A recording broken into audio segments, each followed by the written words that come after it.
Welcome to the Real Estate Talk podcast with myself, Oliver Ingalls, and my esteemed co-host, as always, sat next to me, Benji Weinberger. If you learn anything from this podcast, if you take away any hints or tips, we would love for you to like, subscribe, and please share. Right. Before we get on to the topic of this podcast, Benj, you're wearing something slightly different to our normal podcast attire. Yeah, so Ollie and I just did a photo shoot for the new DDRE Global merch. As you can see, I'm obviously wearing a t-shirt. I don't know if you can see I'm wearing DDRE Global shorts and also the socks. So yes, apologies for my dress down Tuesday attire. And maybe you can get your hands on your own at some point, but we will keep you posted on that. Mate, you look good. Thank you. I did say it outside a few times, but you've got great legs. No, you make me blush. You do. There's a footballer inside you. Yeah, it's the football. I work out on my legs. Yeah, just thanks. Legs. It's like some guys just do like upper body day and then they look really out proportion with their legs. You just do leg day. It is crazy. I see that. You see someone, their upper body is absolutely massive and then they wear a pair of shorts and they got chicken legs. But no, thanks. I'm sure you've got good legs too, but you're dressed appropriately. Covered up. Okay, right. So this is part 3 of our what do we call it actually? I don't know. I don't think there was actually a title for it, was it? It was like the whole marketing and advice route to market, the route market. And the last 2 have done exceptionally well with a lot of you. There's been so many lovely comments and feedback that there's lots of little nuggets that people are taking from these podcasts and using in their day to day, which is exactly why we do this. So this is part 3. So the first element that we want to discuss today is social and kind of content calendars. I don't know about you, but especially 10 years ago, 11 years ago, whenever it was when I first started, this wasn't even an expression, wasn't even a topic of discussion when you actually went to pitch, for some business or give some clients some advice. And now it seems to be the staple. If you're not doing anything on digital platforms, even, I'm sure clients probably say, well, what are you doing on social platforms? Yeah, well, look, I mean, now it's kind of that grey area. And I read one of the guys in our office, Simon Barnes, did a great post on LinkedIn talking about, is off-market truly off-market if you're talking about it and you've got photos and floor plans? I think we've kind of created a space, which is a grey area, which is kind of off portals, but you're still using the exposure of social media. Because, whilst you're off market, not on the portals, there's no real data footprint. And therefore, if you can go with a slightly higher price, that's what we advise our clients. If you are just going on the portal, if you're going on just on social media and you're using ADVSR, which we've spoken about before, you can be quoting perhaps a slightly higher price on that off-market process. Yeah. And if your client's happy to trust us and go through that motion, again, it's another piece that we can use that isn't just we have to go to Rightmove and Zoopla. Yeah, 100%. I mean, look, the epitome for me is that a lot of, when we used to go out and deliver a pitch 10 years ago, we used to go out and we say we've got, 500 buyers looking, or, we've got 2,000 or 3,000 people on our database, over the office, and that's who we'll send it out to, and we'll put it in the newspaper, and, you might get a couple of hundred people pick up a newspaper. And you maximum, maybe 2,000 or 3,000 people that would then look at it. Whereas now when we go out and we talk about digital content, we are now talking about millions of impressions on a weekly basis. Certainly here at DDRE, and I'm sure other agencies has their own quantum depending on who they are. But you can now talk to a phone and produce content and talk to 20, 30, 40, 50, 100 times what we used to go out there and say you could do. And when we talk about now coverage and exposure and ultimately to find the right buyer, you're always going to be able to find a buyer quicker if you can expose it to more people and eyeballs on it. 100%. And also to add on to that, it's If you look at the data at the top end of the market, I think it's probably getting even longer now. If a client says to us, how long does it take to sell a property, let's say at 20 million pounds, we would probably say anywhere between 6, 12 months, could even be 24 months, depending on the specific postcode. And ultimately, if you're not using social channels, in order to get more spikes in activity and more exposure, I remember when I first joined the business, we'd look at the first 4 to 6 weeks with the big corporate companies of where you'd see the biggest spike of activity, because it would go onto the website, it would go onto the portals, and you could track all the data. But after that 6-week period, unless you're amending the price, they had nowhere else to turn. There was nothing more that they could do. Whereas now, because we know it takes longer to sell properties, especially at the top end of the market, we can stagger. And as you said, in terms of the social media and the calendar, we're very fortunate that as a business, the marketing team have a social media calendar. Yeah. So when we bring a new property to market, they will have various pieces of content that we can distribute at various different at various different time frames. Yeah. That therefore it's not a little spike at the beginning and then kind of it just plateaus and there's nothing else that goes on. That in 3 months, 6 months, 12 months, we have more content that we can post out that looks different from the content we previously posted that might get a new lead. Yeah. And it's kind of keeping that spike in activity across socials and that eyeballs consistently, peaking. Yeah, 100%. And it's really interesting with socials. It's gone now where no one ever goes onto your profile and starts to scroll down on the reels.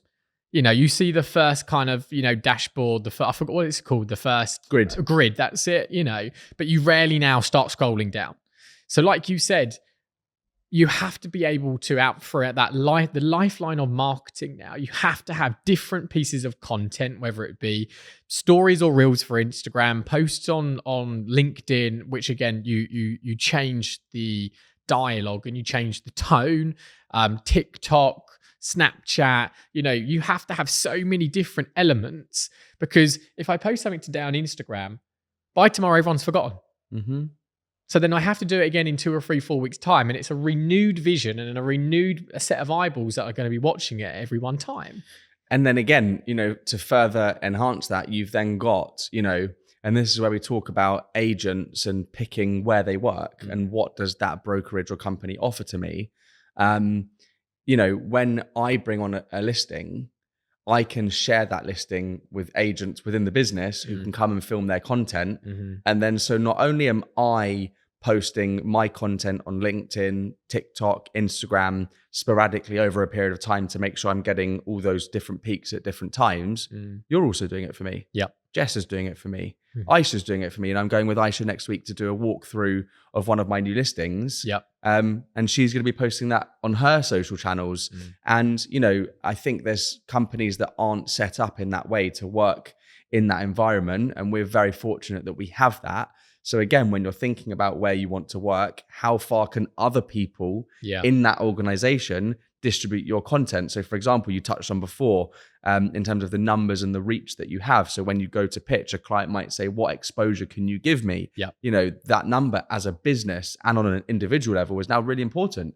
When I go to pitch and I'm saying that we're having 3.5 million eyeballs on us as a business every month, and I'm saying that's more than any other business, probably, well, maybe not in the world, because you've got the US juggernauts, but in the UK, there's probably no one that beats that. So having the brokerage model to let other agents list my properties gives my client extra exposure. I love that.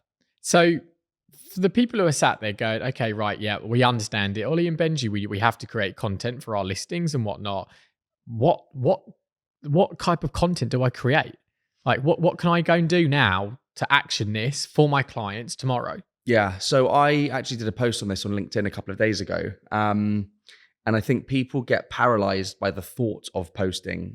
And then they end up not posting. Now, you don't want to post shit content that makes the home look bad.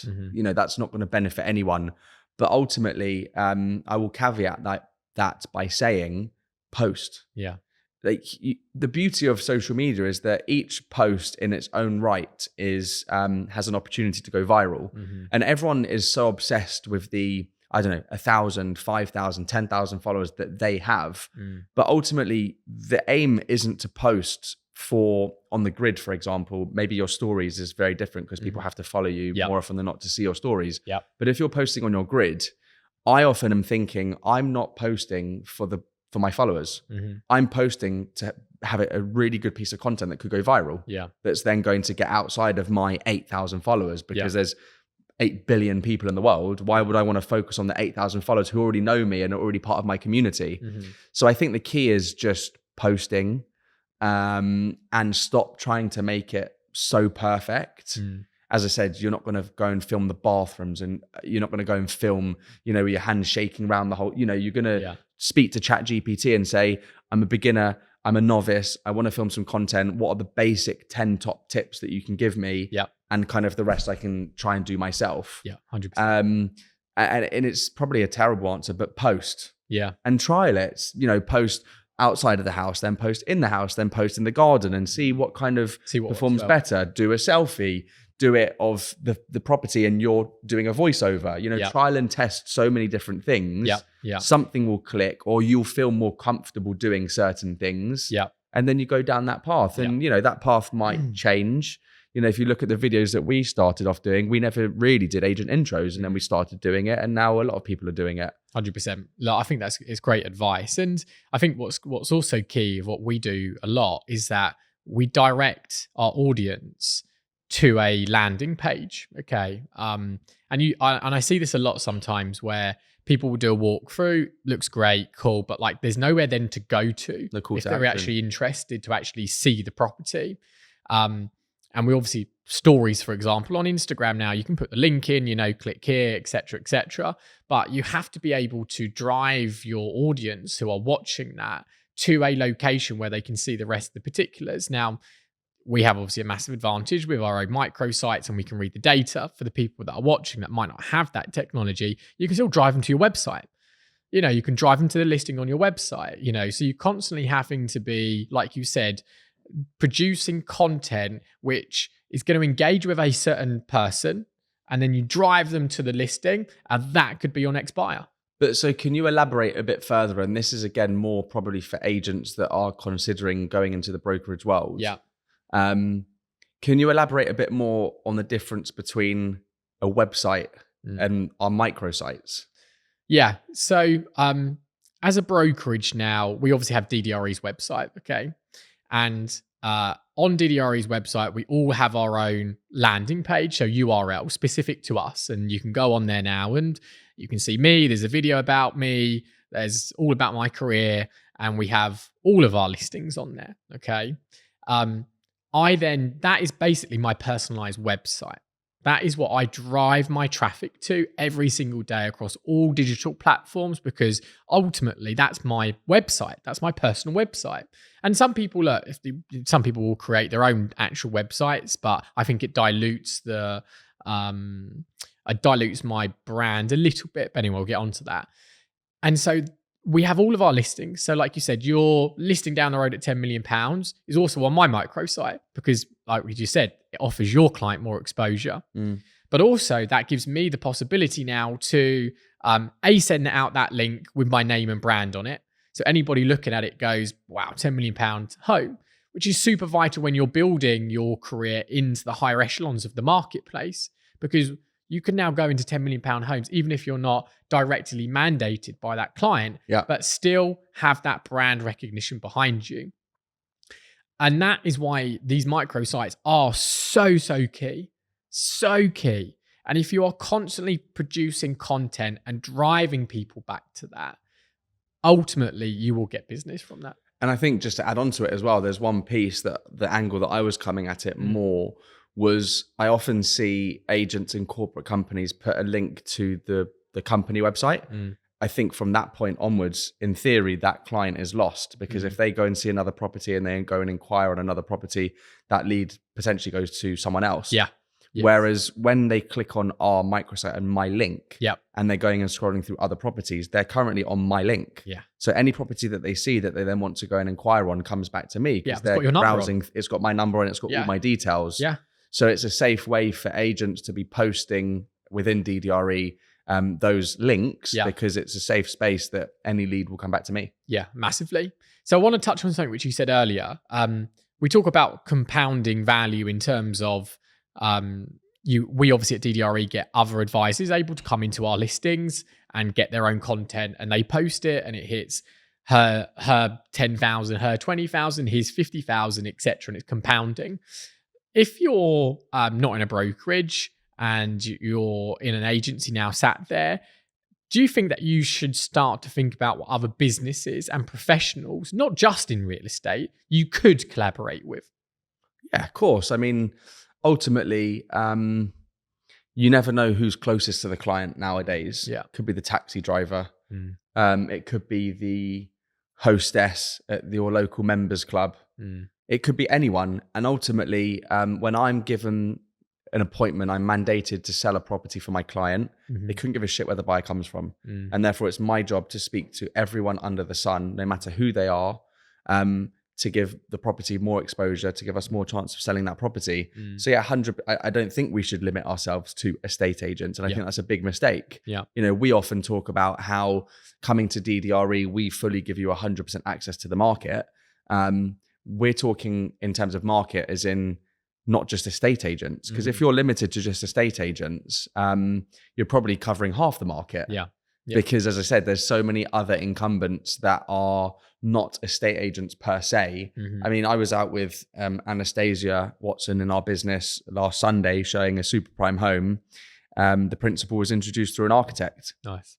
You know, I know you do a lot of business where, you know, we might do a deal in Mayfair and the person that you're working with is an architect, interior designer, you know. So yes, we have to think outside the box, because otherwise, if you're just going to go to the estate agents, we're just doing the same as everyone else. 100%. Yeah, look, I think it's super vital, and you've got to now look at, like you said, you'd never know where the buyer is, and you have to look at who else has influence to your potential buyer, and that person is key. If there's someone out there now that you're like, do you know what, they've got a great network, and it could be the buyer could be via that person, you have to speak to that person. And if that means getting them involved to come into the home and get their own content, you know, or to be able to put it on their platform and it hit their 10, 20, 30, 40, 100,000 people, then that's what you need to do. Yeah. Look, I mean, I think it was touched on in our morning meeting this morning. And ultimately, and we've had this conversation previously in terms of when we're in front of clients and they're like, well, but then you have to pay away a fee. I'd be delighted to pay away a fee because it means I'm doing a bloody deal. Yeah.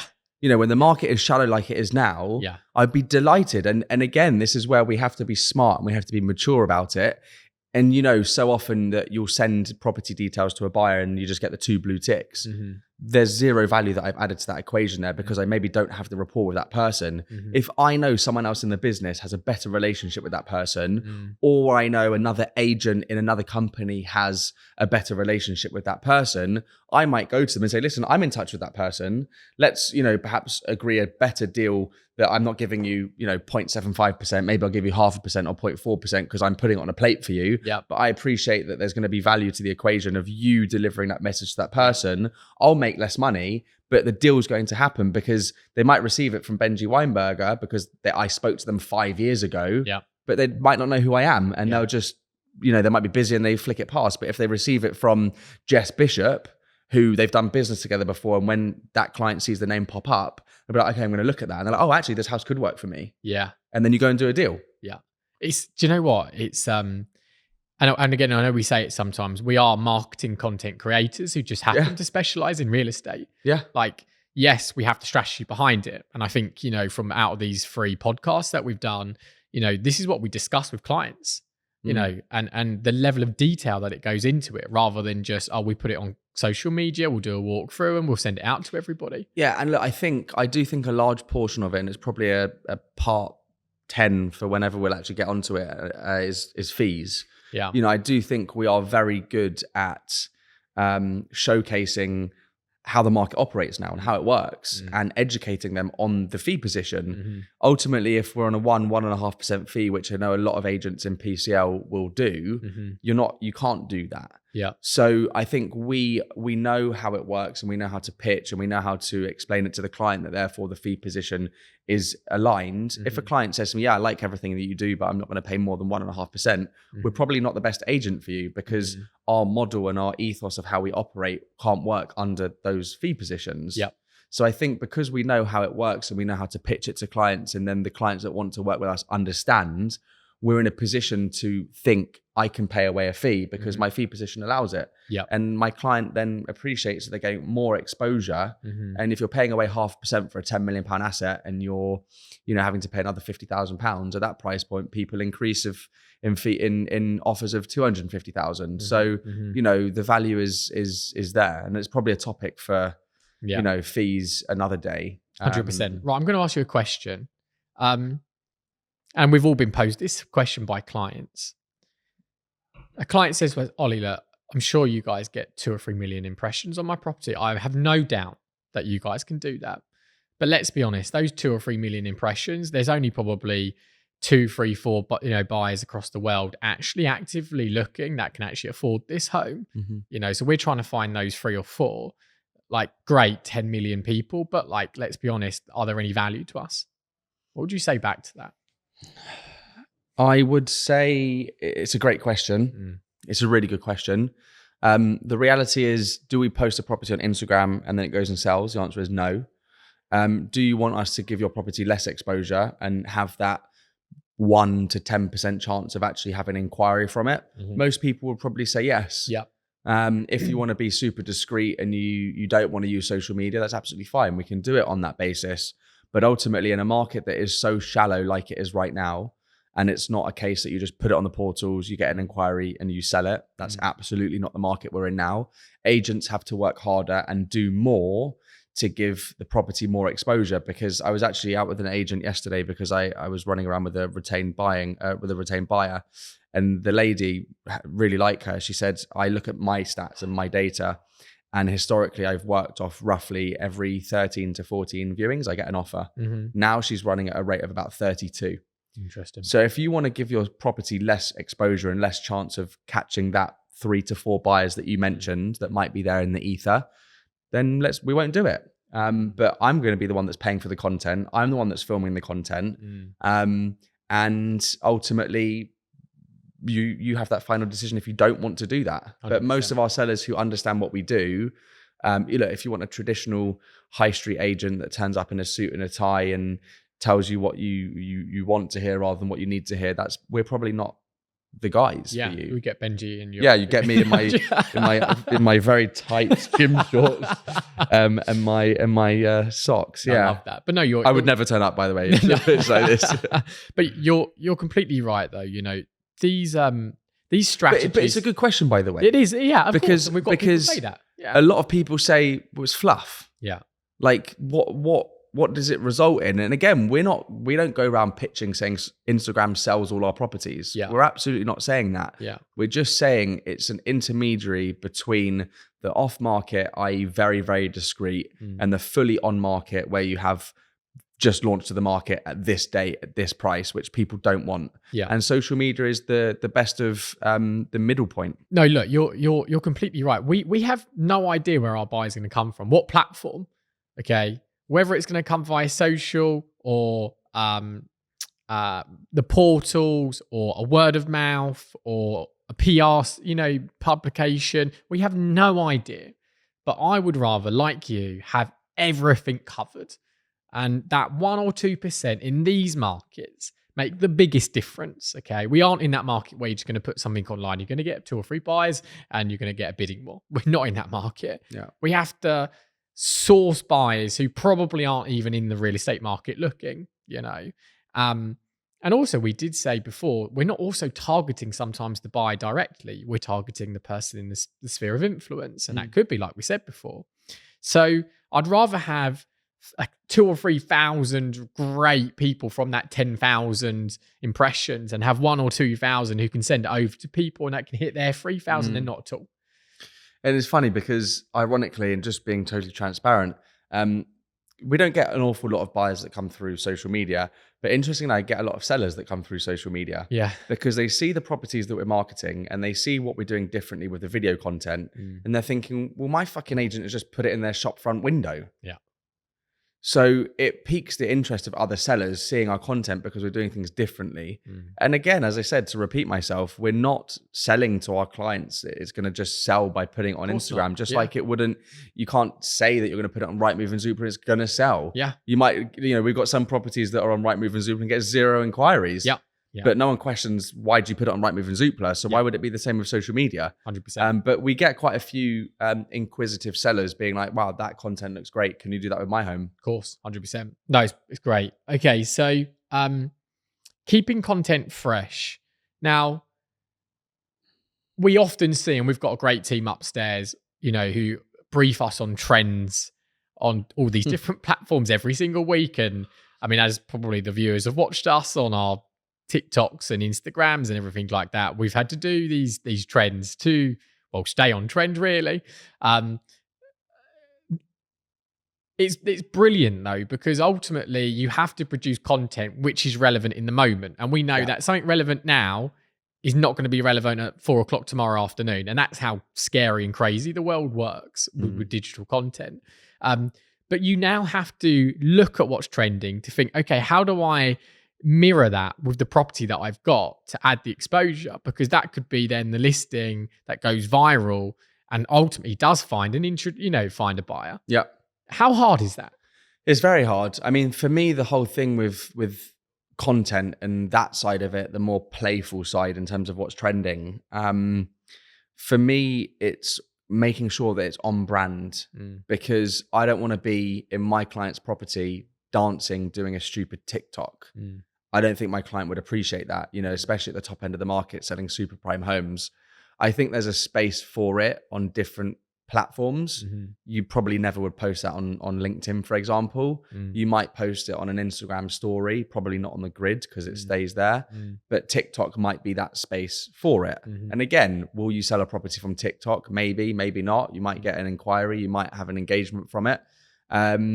It's very hard finding that balance. But I'm always got one eye on what would I do if my client saw this? Because ultimately I am an extension of my client as an extension of the property. So I lean bit more towards the skeptical side of the trends. But if it's a respectful one, I think as you highlighted, I've got some properties that are beautiful and my clients are happy for content to be created, because whilst the content isn't about the home, they're filming it in the home. And again, you might have a 1% chance that video goes viral and someone says, shit, that living room looks unbelievable and I happen to be in the market. Let me shoot them a DM. Oh my God, it's in the area I'm looking in. Can I come and see it? Small percentage. But the branding piece for me on the whole trend, on the TikTok trending thing is really important. Yeah. And also even with the other agents locally, yes, we do speak to as many as we can. We try to cover we speak to everybody. Naturally, you will miss 10% because they're in different neighborhoods or whatever it may be. And actually, because they all follow us on digital platforms now, I've had it many times where I've put then a link on or a property and someone's messaged me being another agent and going, mate, that looks really cool. What is it? And actually, that's probably a bigger source of potential buyers from also all the other agents that are watching it as well. And it's a great point. And it's also why we need to continuously post content, because there is so much content out there and people are consuming so much content. If for whatever reason there's an agent that's in the marketplace that has a really good buyer for one of your listings and they're on half term and they're not going on social media for a week, you might have posted the most unbelievable, polished, you might have spent $1,000 on that piece of content and it goes out, they're on holiday, so they're not going to see it.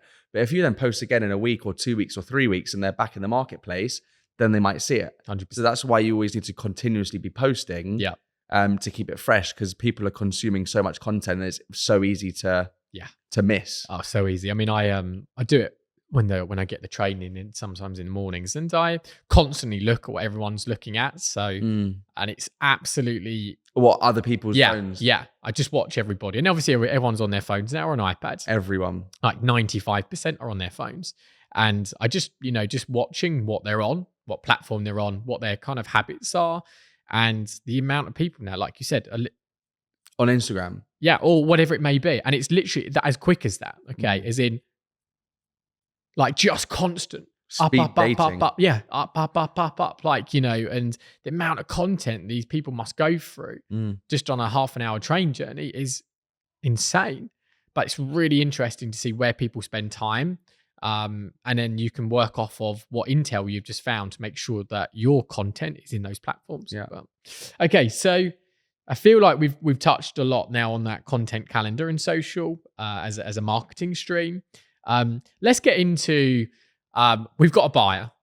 Okay, we've got someone. Well, we have a potential buyer who is now inquired, right? And as always, they want to arrange a viewing, right? Now, again, for the people watching behind the scenes, they're like, yeah, I've done loads of viewings. Ollie, like, turn up a couple of minutes beforehand, open the door, like, show them around. This is a lounge. This is a kitchen. La la la. Like, yeah, I do like 50 of those a week. Should we tell them the level of detail that maybe we would go through on a viewing and how you can change your, yeah, I'm good at viewings to, oh my frigging God, the amount and level of detail you've gone into. This is the best viewing I've ever had. Yeah, let's do it. I mean, listen, again, at the top end of the market, we're not inundated with viewings. Anyone who says that they have 10 viewings a week at a super prime listing is lying. It's absolutely not the case. So when you get that opportunity, you need to make the most of it. Okay, so let's run through an example. All right.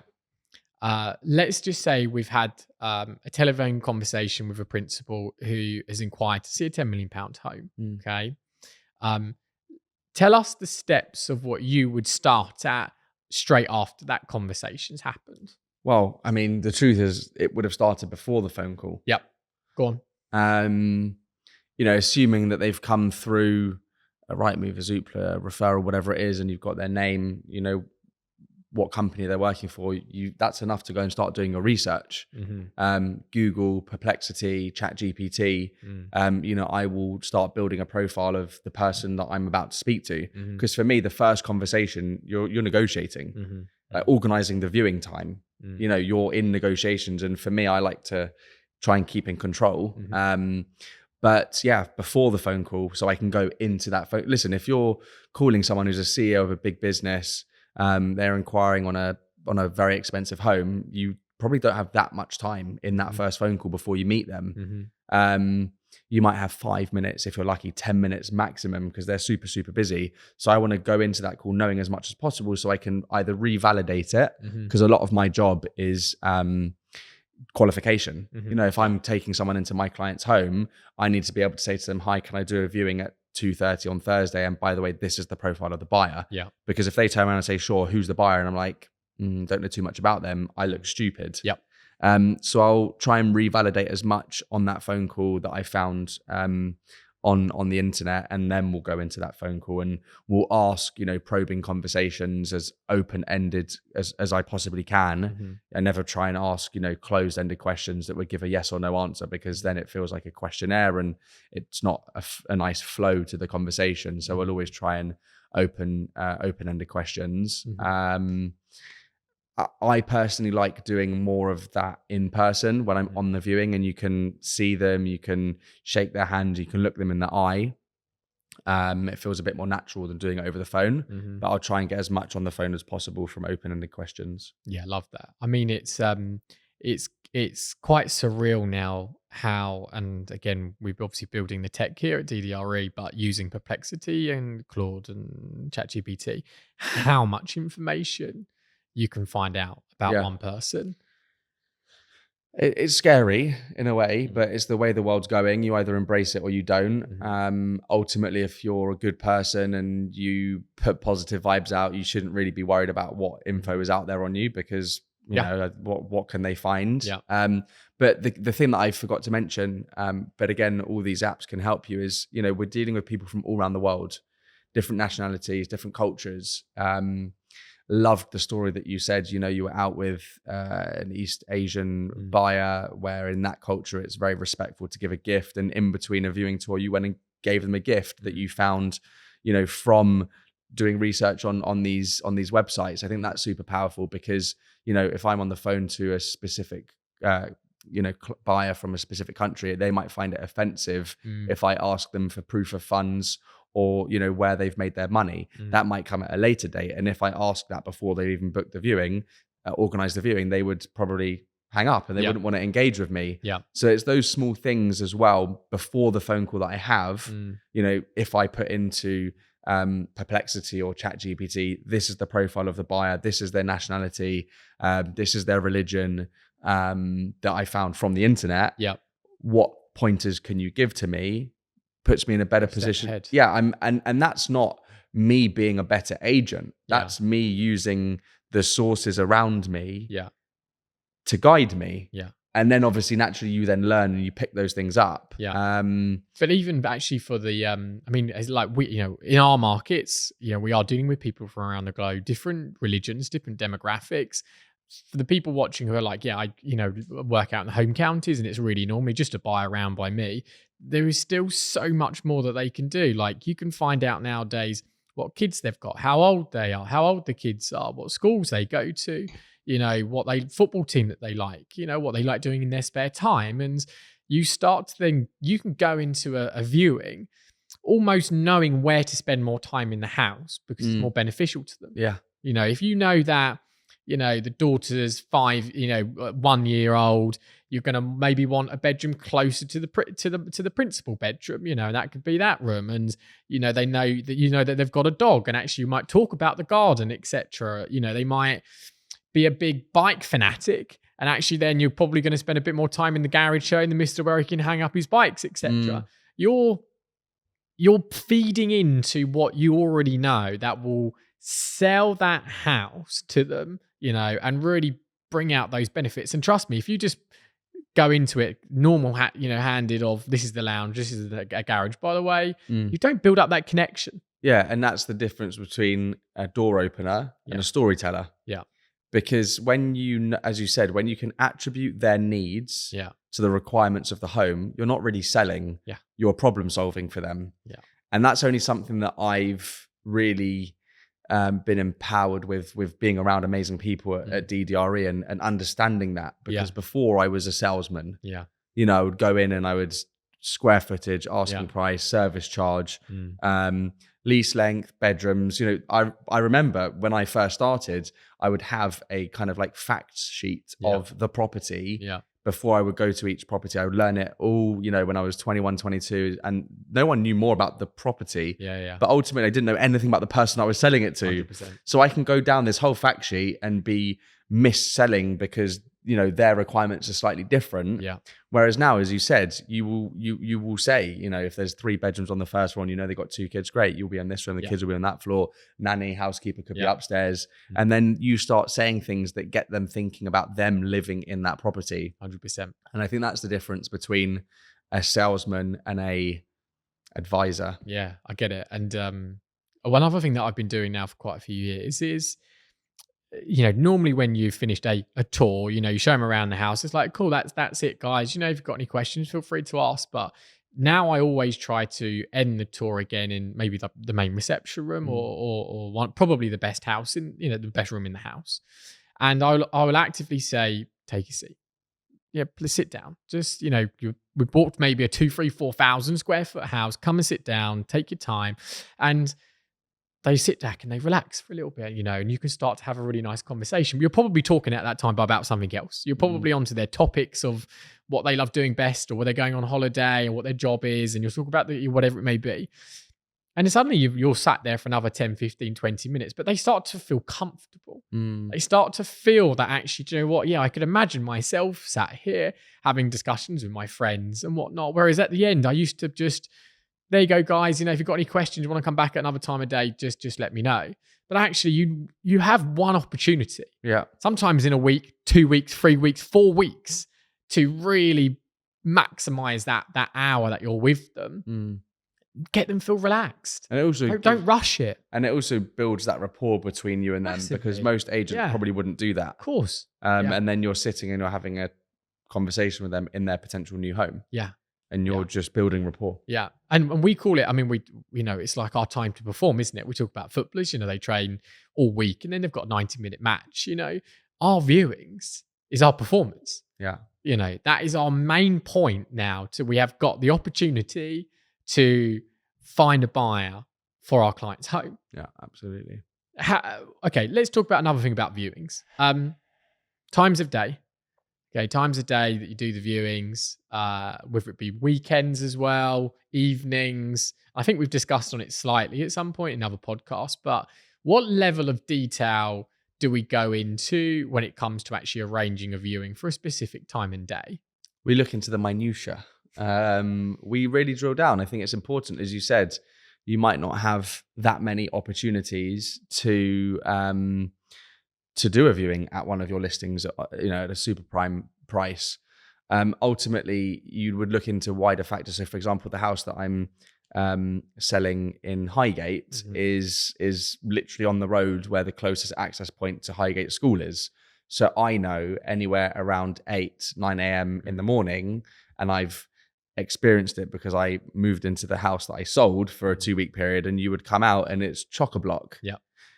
I think you have to be smart on that, because actually one of the mums or the dads who are dropping their kids off at school, it might actually it might suit their time schedule to drop their kid off and then come and have a look at the house, knowing that they know it's going to be a busy road. But if it was someone perhaps that wasn't having kids at Highgate School and didn't know that it was there, I'm not going to lie to them and say, it's super quiet, there's never any cars that drive down here. You'll obviously highlight it. But am I going to go out my way and do a viewing at 9 a.m? Probably not. I might do it at 11. Yeah. Would I do it at 3:30 or 4 o'clock when it's pickup? Probably not. Yeah. Then you've got other things to factor in. I know you've got a lot of properties kind of along the river where you've got sunset and you've got those sort of things. Again, depending on who it is, you might organize a viewing at a certain time and arrange for a revisit at 7 p.m. because you can see the sunset, or you might arrange the first viewing at 7 p.m. because it's the most unbelievable sunset. So we look into all of those nuances. The funny thing, the key one for me is, I know when I was back at KF, a colleague of mine used to cancel their viewings when it was pouring down with rain because the property wouldn't show well. I actually think it's the best time to show property, especially in London, because unfortunately when it's pouring down with rain, that's usually the weather in this country. And therefore, if a property can show well on what's a normal day, imagine what it would look like when the sun's out and it shows really well. So we look into those findings. I mean, I'm sure there's other things that you do. Yeah, no, I think I agree completely. There's you take everything into consideration. Noise at certain parts of the day due to maybe other amenities in the local area. Times of day, like you said, of the visual aspect of views, how the garden looks, times of year, everything we go into that minute detail. And actually, I was sitting with a client the other day, and I even said to her, sometimes now we're pulling people from different neighborhoods into this neighborhood who might not know it as well. And then you're not actually just trying to sell the home, you're selling the neighborhood. So actually then, if you need to say, tell you what, I've got my car, just jump in my car for half an hour, let me just show you some of the landmarks around, which I think you'll love. And they jump in the car and you take them round to the high street and point out a couple of local coffee shops, and your little one will love this place here, and you've got the park, which is just around the corner, and you've got the school round here. Like, everything is easy accessible with you within a 10-minute car journey. Suddenly they're buying into it. Yeah. And so you're not just then selling the bricks and mortar, you're selling the whole lifestyle, you're selling the neighborhoods. And actually you might even spend more time there in the neighborhood than you would in the house. Yeah.